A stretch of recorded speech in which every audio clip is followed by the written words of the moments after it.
아무리 깨끗한 도시라고 하더라도 빈상가가 많거나 활성화가 떨어지면 잘 지어놓은 건물도 흉물이 금방 됩니다. 자, 충청권의 최대 도시 대전의 경우도요, 분양가는 지금 오르고 있는데 정작 그 분양가를 받아줄 수요자들은 그리 많지 않아서 아무리 잘 짓는다고 하더라도 아주 오랫도록 공실로 남을 하이엔드 오피스텔이나 주거용 또는 상업용 부동산이 요즘 제 눈에 많이 띕니다. 그 새 것도 내 헌 것이 팔려야 새 것으로 갈아탈 거 아니겠습니까? 내 헌 것이 안 팔리면 그 새 것이 분양이 잘 되겠습니까?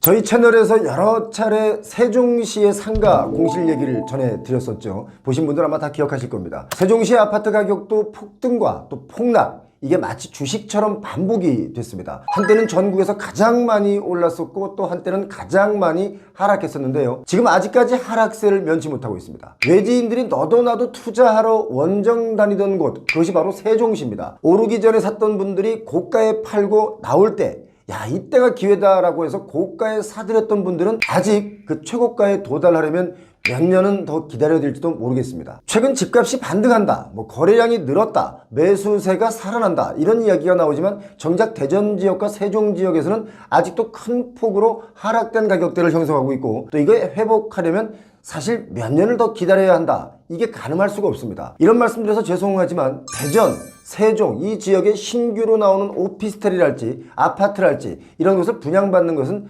바보짓이다 라고 말씀하시는 현지인들이 참 많습니다. 분위기가 그래서 그런지 미분양도 많죠. 미분양은 여러분 잘 아시겠지만 조금 시간이 지나면 할인 분양이 나오고요, 그것도 안 팔리면 손절 분양물이 나옵니다. 그리고 대전 지역을 보니까 분양가가 터무니없이 비싼 오피스텔, 하이엔드 오피스텔이라고 하는데 이런 경우도 분양률이 너무 저조한데요. 이 역시 시간이 지나면 반값에 나올 수 있다는 것을 여러분 알고 계셨으면 좋겠습니다. 세종시에 살아보신 분들은 거의 대다수가 이런 말씀들을 하시죠. 살기 좋다, 상가는 모두 텅 비었다, 재미가 없다. 왜 재미가 없을까요? 세종시 부동산 매물을 보다가 깜짝 놀란 것이 있는데요. 아파트도 계속 하락세에 있지만 정부 세종청사 바로 옆에 4성급 호텔인 그 B 호텔이 매물로 나왔다는 것입니다. 자, 지난 10년 넘게 세종특별자치시의 유일한 호텔이라는 그 희소성, 그리고 황금 상권의 알짜배기 입지다라는 이유로 인기를 끌을 것이다 라고 기대를 했는데 그 기대와는 달리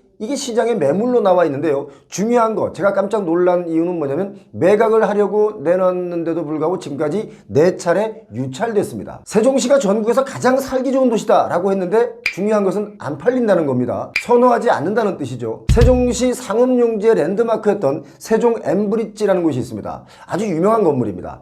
이게 통매각 결정 이후 2년 넘게 주인을 찾지 못하면서 역시 도심 속의 흉물로 방치되고 있습니다. 세종 엠브릿지, 이 건물의 가격이 그 초급등할 때인 21년과 22년에 그때 7차례에 걸쳐서 매각 작업을 진행했는데 나서는 사람이 없었습니다. 2,433억 원으로 시작한 매각 가격이 7차례 유찰을 거치면서 1,293억 원 뚝 떨어졌습니다. 반값이 났는데도 불구하고 중요한 것은 사는 주체가 없자 이 매각 절차 자체가 중단됐습니다. 그보다 더 아래는 못 팔겠다 이거겠죠. 부동산이라는 게 이렇게 무서운 겁니다, 여러분. 최고 호황이라고 하더라도 언제 어느 순간 순식간에 식는 것이 부동산의 특징인데요. 그래도 아무리 그래도 그렇지 이 정도로 매각이 어려웠던 적은 없었습니다. 세종 엠브릿지라는 건물이 낡고 후졌기 때문에 매각이 안 된 게 아니죠. 세계적인 건축가 톰 메인이라는 사람이 설계에 참여했다고 해서 화제를 모았고 세종시를 대표하는 종합 아울렛이 될 것이다, 이런 기대를 모았었지만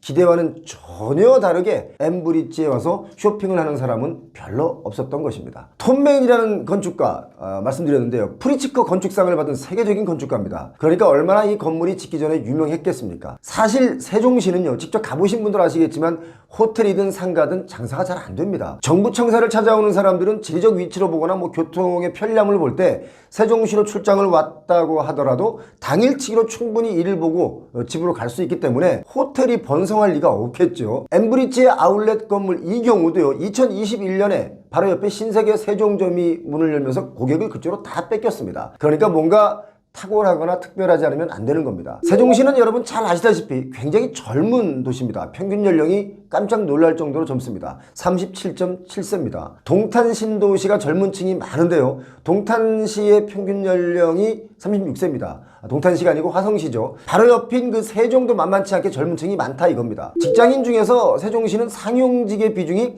86.7% 정도가 되는 그야말로 인구, 소득, 재정면에서 우리나라의 최상위, 정말 1위의 살기 좋은 도시로 꼽혔었습니다. 자, 세종시는 2012년 출범해서 이제 12년 만에 인구 39만 명의 그야말로 대한민국 행정도시로 딱 성장을 했는데, 사실 세종시로 제가 여러 번 임장을 가보면서 느낀 것은요, 세종시는 딱 들어갈 때 첫 번째 느낌, 그 느낌 받는 게 바로 도시경관이 참 잘 되어 있다 이겁니다. 그런데 너무나도 아이러니한 것이 세종시는 중요한 건 자족도시가 아니라는 겁니다. 왜냐? 자족도시라는 건요, 그 안에서 생산, 소비가 이루어져야 되는데 행정이라고 하는 생산이 있다고 하더라도 뭡니까? 소비는 없습니다. 그래서 비어있는 상가가 전국에서 가장 많죠.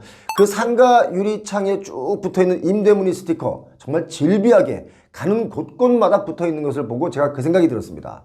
도시가 행정수도라고 하더라도 앞으로 이 도시가 사람이 살아가는 지속 가능성에 대해서는 좀 의문점이 생긴다, 이런 것을 제가 느꼈습니다. 세종시를 만든 게 서울 집중되는 인구를 지방으로 분산시킨다, 이런 목적으로 탄생한 게 바로 세종시 아니겠습니까? 그래서 행정도시를 만들었는데 사실 오히려 공무원분들은요, 서울에서 세종시까지 출퇴근하느라고 너무 힘듭니다. 또 어떤 분들은 평일엔 세종시에서 살고 주말엔 서울 집을 왔다 갔다 하는데 이분들 정말 피곤하다고 입술이 막 불어튼 분들이 한둘이 아닙니다. 실제 세종시에 근무하는 공무원분들 중에 서울에 집이 있는 분들은 교통비, 또 길에서 버리는 시간을 힘들다고 토로했습니다. 저희 표용호TV에서 세종시 상가 공시를 직접 보여드린 영상들이 몇 개가 있는데요, 아마 보신 분들 다 아실 겁니다. 전국적으로 지역별 상가 공실률을 조사를 해보니까 세종시의 중대형 상가 공실률이, 여러분 놀라지 마십시오, 25%입니다. 네 군데 중 한 군데는 비어 있습니다. 전국에서 압도적인 1위의 상가 공실률을 자랑하고 있습니다. 집계를 하는 중대형 상가 말고 소형 빌딩 상가를 합치면 사실 이 상가 공실률은 더 많이 올라가죠. 세종시 한복판의 상가들도 비어있는 것이 너무 많다 보니까 거기 가서 뭘 느끼냐면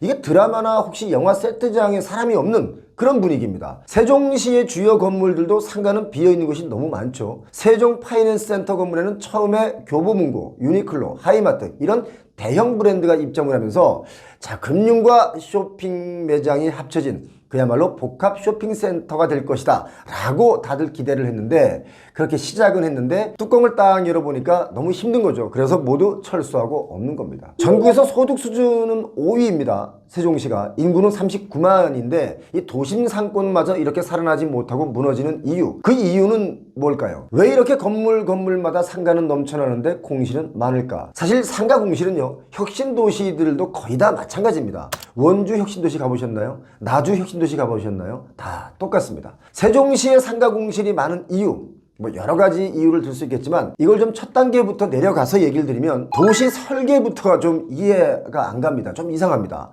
얼핏 보면 아주 잘 계획된 도시 같지만 이걸 사람의 동선이나 또는 행동 반경의 유형으로 보자면 잘못된 부분이 좀 많습니다. 원래 도시가 형성되는 것은 교통, 일자리, 먹거리 이렇게 세 가지가 수반되면서 자연스럽게 도시가 형성되고, 또 그렇게 유동인구가 늘어나는 그곳이, 사람들이 많이 모이게 되는 그곳이 도심이 되고, 또 그 도심 주변으로 부도심이 생겨나고, 또 그 주변으로 주거지가 생기면서 이렇게 뭔가 방사형으로 뻗어나가는 성장 과정을 거치는 게 도시인데, 세종시는 일단 그 단계에서 실패했습니다. 상업시설의 주차 공간도 정말 턱없이 부족한 게 세종시입니다. 원래 차 없어도 살 수 있는 도시, 이런 것을 계획하고 만들었기 때문에 주차 공간을 따로 배정하지 않고 설계가 된 것이 많습니다. 자동차가 늘어나고 자동차를 이용하는 사람들이 많은데 뭔가 좀 이상하지 않습니까? 아무튼 그러다 보니까 주차가 좀 불편합니다. 여러분 혹시 이런 거 아십니까? 서울이든 어디든 간에 아파트 단지가 생기면 그 아파트 단지 내에 상가가 있는데요, 이 단지 내 상가가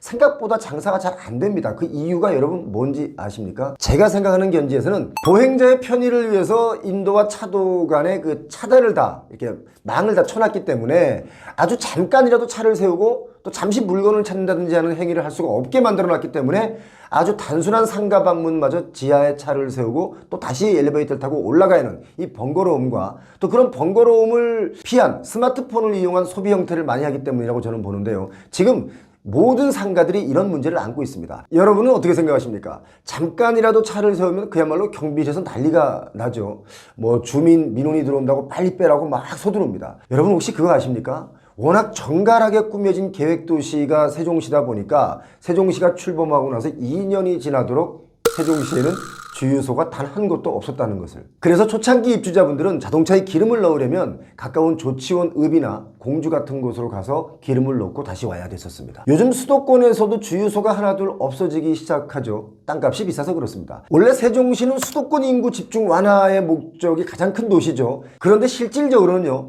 수도권에서 세종시로 이사가는 분들 그렇게 많지 않았습니다. 오히려 충청권의 도시들에 거주하는 분들, 대전이랄지 청주랄지 이렇게 사시는 분들이 세종시로 이사가는 분들이 꽤 있었고요. 또 어떤 분들은 살다 보니 적먹하다라고 해서 다시 나는 청주로 왔다, 뭐 이런 분들이 많은 것도 사실입니다. 지금 세종시는 아파트를 짓고 그 아파트에서 살아줄 인구를 늘리거나 하는 계획보다 세종시의 생활권이 좀 더 다이나믹하게 돌아갈 수 있는 그 콘텐츠 개발이 좀 우선되어야 되지 않느냐, 저는 그런 생각을 해봅니다. 상가 공시를 줄이기 위한 아이디어입니다. 아무리 깨끗한 도시라고 하더라도 빈 상가가 많거나 활성화가 떨어지면 잘 지어놓은 건물도 흉물이 금방 됩니다. 자, 충청권의 최대 도시 대전의 경우도요, 분양가는 지금 오르고 있는데 정작 그 분양가를 받아줄 수요자들은 그리 많지 않아서 아무리 잘 짓는다고 하더라도 아주 오랫도록 공실로 남을 하이엔드 오피스텔이나 주거용